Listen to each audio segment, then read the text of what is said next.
Hello hi అండి, నమస్తే. Welcome back to mummies kitchen. ఇవాళ స్పెషల్ రెసిపీ వచ్చేసి పల్లెటూరి పద్ధతిలో నోరూరించే కమ్మనైన టమాటా రోటి పచ్చడి ప్రిపేర్ చేస్తున్నానండి.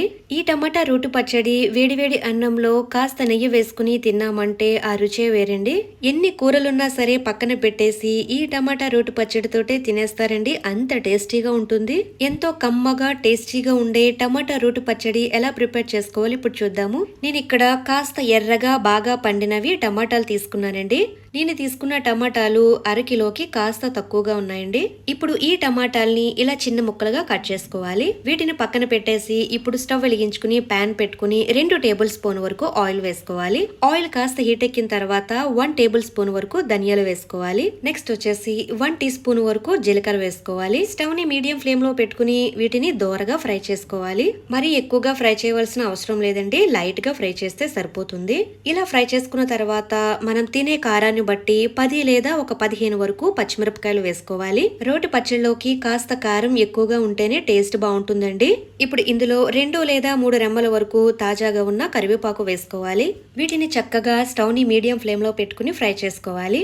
ఈ పచ్చడిలోకి మొత్తం పచ్చిమిరపకాయలే కాకుండా సగం ఎండు మిరపకాయలు కూడా వేసుకుని చేసుకోవచ్చు, బాగుంటుంది. పచ్చిమిరపకాయలు ఆయిల్లో వేసుకునేటప్పుడు పచ్చిమిరపకాయలకి కాస్త ఘాట్లు పెట్టుకుని వేసుకోండి, లేదంటే పేలుతాయి. ఇలా ఒక 1 మినిట్ ఫ్రై చేసుకున్న తర్వాత చూసారు కదండి, చక్కగా వేగిపోయాయి. ఇప్పుడు ఒక ప్లేట్ లోకి తీసుకుందాము.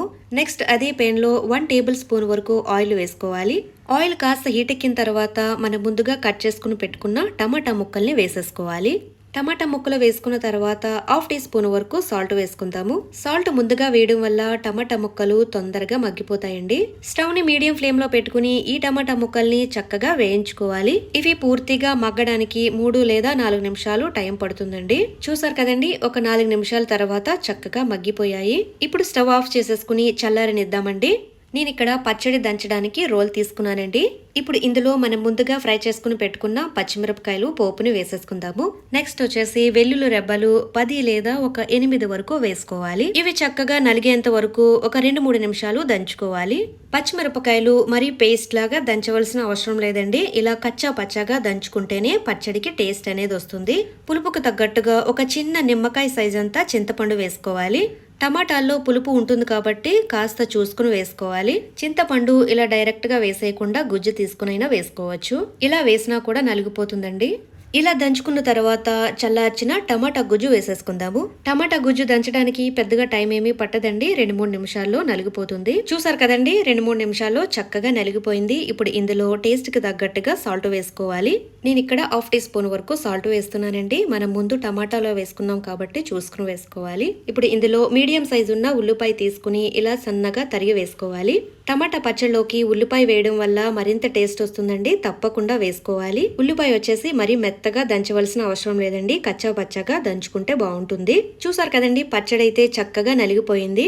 ఇలా రోట్లో దంచిన పచ్చడి అయితే చాలా అంటే చాలా రుచిగా ఉంటుందండి. ఇలా ప్రిపేర్ చేసిన పచ్చడి చేసిన రోజు కంటే మరుసటి రోజు చాలా టేస్ట్ వస్తుందండి. ఉల్లిపాయ ముక్కలు ఆ పచ్చడిలో బాగా ఊరి మంచి టేస్ట్ వస్తుందండి.